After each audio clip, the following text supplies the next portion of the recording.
Hello and welcome into the inaugural edition of the Sporting Pod. I'm Cole Pepper, along with Tony Allegretti and Mauricio Ruiz.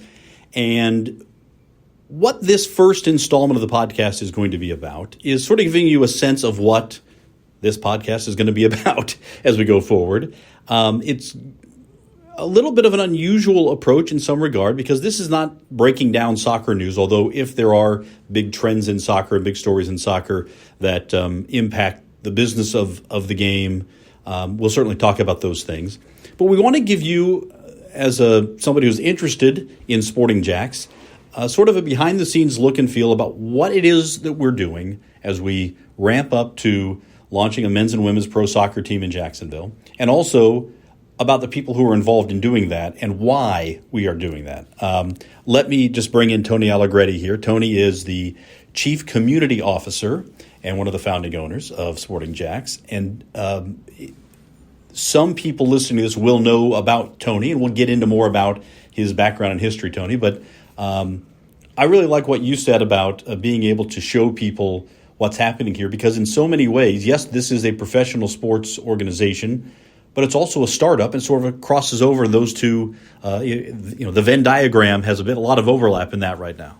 Yeah, thanks so much, Cole. My thought on that is that if I was able to find a podcast where I could get behind the scenes and learn more about the people in the front office of really any sports team, but especially a sports team that I intend to follow or something that I was interested in or was from my area, or really soccer in general, I'd be all about it. And so I'm really stoked to kind of share and do talk about what I do and what we're doing here. And I think it's a really fun idea, and I'm really looking forward to doing it with you guys. I am too. I have had the pleasure of working with Mauricio Ruiz on a ton of soccer broadcasts, either in studio or at games.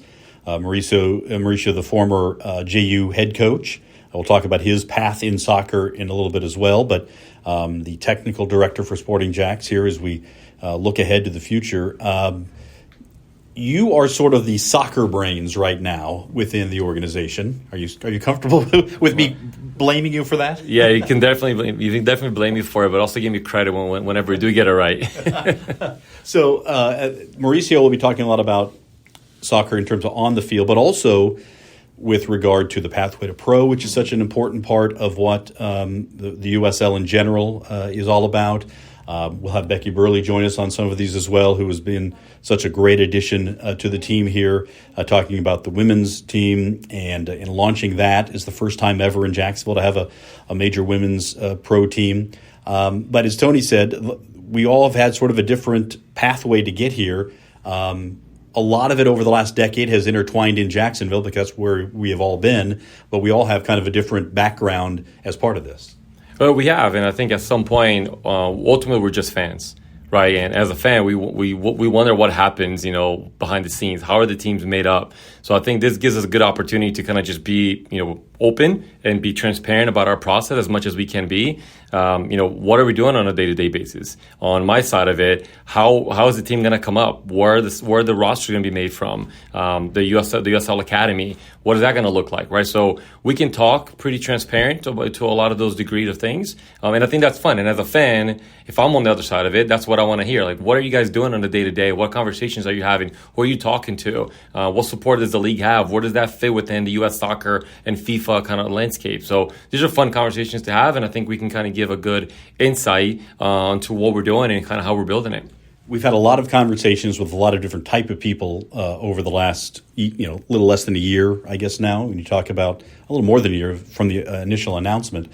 And I think some of the similarities in some of the conversations are starting to boil up. Tony, I don't know if you agree with this. You were just in a meeting in the office here, and I was eavesdropping a little bit and heard a lot of the same kind of things that I'm hearing from a lot of people who are talking about what we're doing with Sporting JAX and talking about things like transparency and authenticity and connection. Those are some of the things that I would use in your word cloud to describe Tony Allegretti. Those are a lot of words that I really jive with you. And I've told you this. I gave a sort of it wasn't a TED Talk, but it was a sort of a talk like a TED Talk, and it was on authenticity. And I used several examples of public figures who are authentic. Anthony Bourdain was one of them, and Tony was another one that I put up there. This is authentic. So that's always been something that I have valued in you. When you've had conversations around, let's just talk about that, because your history with things like Art Walk and Riverside Arts Market and the original Burrito Gallery, and we could go on, and at some point we will. You have launched a lot of things, and this is the most recent and maybe closest to your heart. Yeah, I appreciate that, and thanks so much. It really kind of begs the question, what have I done lately, right? Because those are a lot of those things are older. Burrito Gallery started in 2005. We started the Art Walk in 2003. The Arts Market was 2009-10 era. I did a lot of work. I think great work with the Cultural Council. We did some really amazing things there.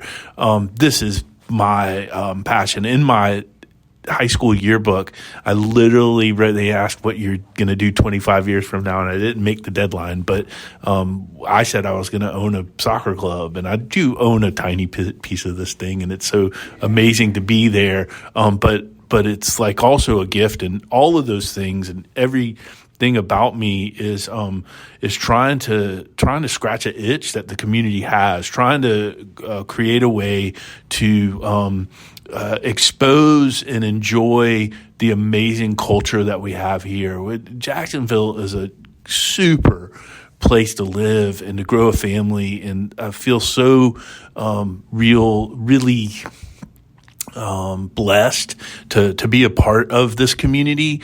And so what are ways that I can leverage some of the things that I do? I'm not really skilled in anything. I'm not, but I can bring people together, and I can create, I think, events and stuff. And that part of my job with this, I'm a huge soccer head, but we're going to have a lot of amenities, and we're going to have a lot of community impact just based on, you can't build a stadium without a sea of parking. And how do I've really kind of in past careers made a sea of parking work and make it something that can highlight our community. And so those kind of things are super exciting to me. And in the end of the day, if you're from Springfield, you know me as Mary's son, more than anything. So we're all part of a family here. And how can Sporting JAX really contribute to our city? And so that's what I'm all about. Well, one of the things that we will cover when we can is, of course, the stadium. As you mentioned, that's going to be a huge thing that is going to, I think people are going to lose their minds a little bit when we are able to unveil where the stadium is going to be, show the renderings and that sort of thing. But those are sort of the visible signs of what Sporting JAX is all about, as will be the kit reveal and the the first coach hires and the player signings and all that. There's more to it than that, though. Mauricio, and again, maybe I'm doing a lot of eavesdropping in the office, but I think you said something about, hey, yes, we're going to have a first team and we're going to have a women's team, but that will sort of take care of itself in terms of being a thing that draws the community together.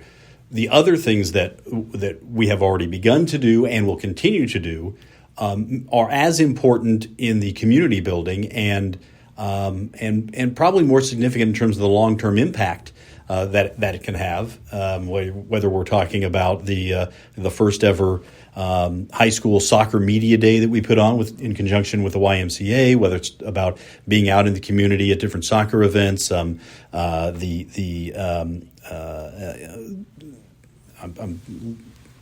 blanking on the name of the cup that they had for the All Nations, the Holiday Cup, the Holiday Cup, and then the All Nations.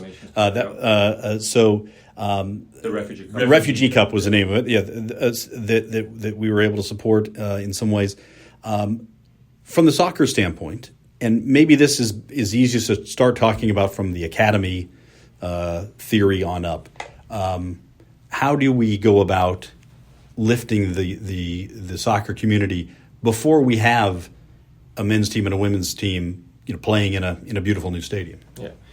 Well, Coin, I think you mentioned, I think it's about impact, right? And we're not trying to reinvent the wheel of soccer here. We're just trying to get good practices from places that have done it well. We're trying to learn from the ones that make some mistakes, and I'm sure we will some. And at some point, we'll become a case study of what to do and what not to do. I think that's going to be fair also. But ultimately, we're trying to listen to the community, right? From the beginning of this project, listening to Tony and to Steve and then to Ricky and then bringing Tim Tebow and Alfred Taylor, everyone that's surrounding this project, all they keep talking about is community.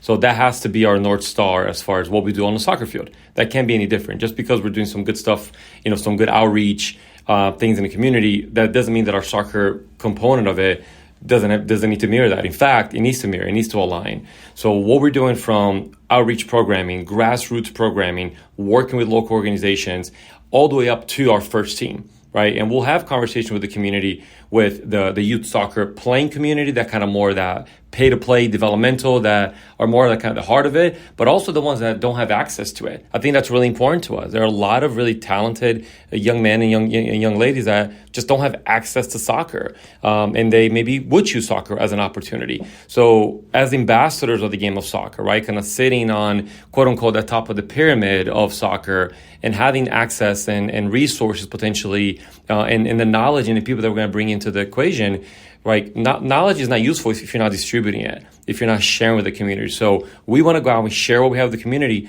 But the good thing about knowledge is, an important thing about knowledge is that you listen. And so we have to listen to what the youth club soccer community are doing, the high school community, the outreach community are doing. So then we can develop good programming and projects. So then it can be an encompassing, not just a singular kind of component to it as well. Yeah, I wanted to jump in there too, because this is a great opportunity. If you're listening to this, you probably have some really good ideas, some feedback for us, So reach out. I think the best one, and I'll be the clearinghouse on it, is info@sportingjax.com. Let us know, if you don't like this program or you've got some, some suggestions, please, we're all about it. I know we've got not hosts, but guests lined up for this show, and that'll be cool. And I'm not saying everybody that wants to can come on the show, but if you've got an idea for us to talk about or to program into something that we're doing, we're all about it. We're literally rolling out some things that came from the community that we didn't have in the plan early on, and so I'm stoked about that. So I'm glad you brought that up, Mauricio. Yeah, and that opportunity to connect, I think, and the willingness to connect is a big part of what we're doing here. And it's not, maybe even willingness is not even the thing. It's a drive to connect, really. So it goes above and beyond that.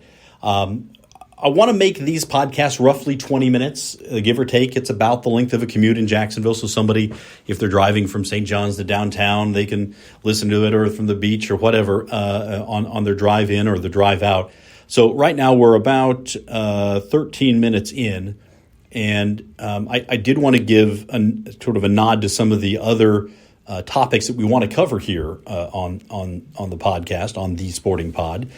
Before I do, though, I want to remind you that you can subscribe to the Sporting Pod if you haven't already. It's on most of your podcast platforms: Apple, Spotify, Amazon, on YouTube as well.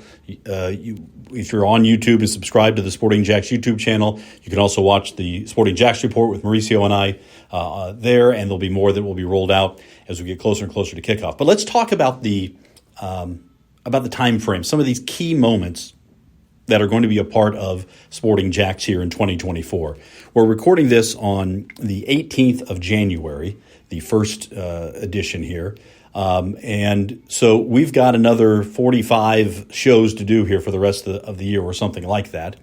So I want from each of you, and then I'll circle back to myself, to tell me the 2 or 3 big key moments that you're looking forward to that you think will energize you and also Sporting JAX fans and those who might become Sporting JAX fans. Tony? I want to go first so I can steal Mauricio's answer. The biggest one, the elephant in the room for me, and I think for everyone that's listening, is where we're going to do it, right? So that's important, and it's going to be really exciting. For me, I'm a soccer head. I would go almost anywhere that's drivable, that I don't have to stay overnight and watch a match, so that's great. So I'm super stoked about that. I have been floored at how many people have been willing to put a season ticket deposit down without knowing where this thing is. I mean, I'm not even sure that I would do that, without, so I big shout out to our season ticket deposit holders right now. You guys are amazing. I know you're going to love it. But that, for me, that's what, when we work with the league, there's these dates that are called tent poles, and we have to, we work with the league and talk to them all the time. And when we have our meetings with them, we go over those dates and the huge ones. The real big one for me is just going to be when we make that announcement. That, I think, is going to be the biggest moment of 2024, possibly, for Sporting JAX. But there are a lot more. Mauricio, what about you? Yeah, now that we have a brand, we spent all of 23 without a brand, really explaining who we were, getting to the market, educating about the league and what we're going to be, not being able to answer some questions that people were asking. Now we can answer some questions, hopefully the next couple of months, answer more questions. So as these questions get answered, now we can start rolling out some programming. So from the technical side of the club, we want to start kicking the ball, right? And that can be with kids of 5 years old. It can be, with teenagers. It can be with adults. And we want to be out of those fields, and we want to be representative of those leagues. There are tons of adult leagues that are happening in town already, and now we can actually come out and have a name, have a brand, have an identity. We can put maybe a little amateur adult team together just to kick the ball around a little bit, a 77 team. But we can also start over the summer so parents can start planning their summer vacations and around activities for kids. I have a 5-year-old, right? So from May to July, our heads go, we don't know what to do with these kids. So we want to present opportunities for parents to be able to program their summer vacation and their summer activities for their kids with some potential clinics, some camps that are out there. And as we kind of start building into fall of 24 and spring 25, maybe start having a conversation about what a USL pre-pro academy will look like. What is the best of the best in the city, boys and girls, that have the ambition and have already been developed by the great local clubs that we have. As high performers, right? That 16, 17, 18-year-old, 19 kid that we can start now going around and start looking to promote and start kind of, putting them together in a competition. And competition breeds excellence, right? So we want to get those kids together. That's more long-term, but we'll just love to see a ball rolling and seeing a Sporting JAX supporting that ball rolling or kicking that ball in some capacity. I think ultimately all of us will just love to be around that. For sure. And thinking about what the first game will be, again, this is off in the future. That's the first team game is going to be something to see, but there are a lot of steps in between now and then to get there. From a broadcast standpoint, let me just tell you some of the things from a broadcasting department, what we're looking forward to. We are going to be launching a weekly radio show and a either weekly, monthly, bi-weekly. We'll see on the television show. We're still working through some of those details. And so once we can announce our radio and TV partners, we'll get that going. And I think that's going to be something that soccer fans will really enjoy. It will be a little different than this. It'll be a little different than the Sporting JAX report that's right now on our YouTube channel. And it will help to start to spread more of the word and engage more of the soccer fans too. This is such an enormous soccer year in the United States. Copa America, the Olympics, obviously with the USL season coming up, starting soon, and then the first ever USL Super League kicking off. There are a lot of different events that we can be looking forward to. On top of that, things like U.S. men's and women's national teams starting to look ahead to World Cups. This is going to be quite a year, I think, for soccer, and because of all those things, between the watch parties that we'll have and the different events and maybe little fun competitions online, it'll be a great time to be a soccer fan anywhere, but especially here in Jacksonville with all the excitement about Sporting JAX coming up. So to that end, here in the last minute or so, I want to just give everybody some places and ways that you can connect with us. On social media, we are on pretty much every social media platform that you'd like. That includes YouTube, so please subscribe on YouTube with this podcast as well. Share it with your friends who are soccer fans. We will be putting it out on Facebook and Twitter /X, Instagram, I don't know if we'll put this out on TikTok or not. It might not be TikTok worthy. We'll find out. But so much more here to come. I have a face for TikTok. You have a face. I've always said you have a face for TikTok, Tony. The other thing I want to urge everybody to do, if you haven't done it already, and it's free to do, just go to sportingjax.com and become a member of Sporting JAX. You get some discounts on gear and other ways to save. And it's a great opportunity for you to do that. And while you do, stay connected with what we're doing. Get the email newsletter that has everything. You could put your season ticket deposit down if you would like. As Tony said, we've already seen great response on that for something that doesn't really exist right now. There's no stadium, there's no kit, there's no team, and people are still putting down their deposits. So we love that. But even for free, go in there and become a member. And that's a great way to get things started here in 2024. This is the best edition of the Sporting Pod that we have ever done, gentlemen. Top three. Tony says top three? Top three yet so far. All right, this is episode 1.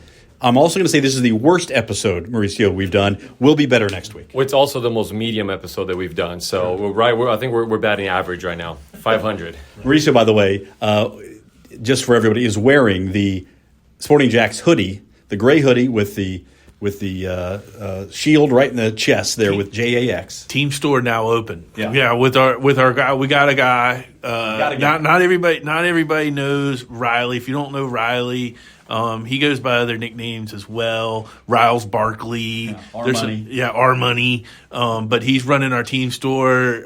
We got the gear. So come in and see us. I think if you're a member, you get a discount too. Yeah. So it's amazing. We also have Benny, the team dog. Yep. You can come and pet Benny. Benny's hours are we don't post them, so hopefully you win the Benny because of the paparazzi. Make sure you knock. Yes, yeah, you got it. Well, no, it's open. We're open now until 6 p.m., noon to 6. Anyway, please come to our team store, see Riles Barkley, and check us out.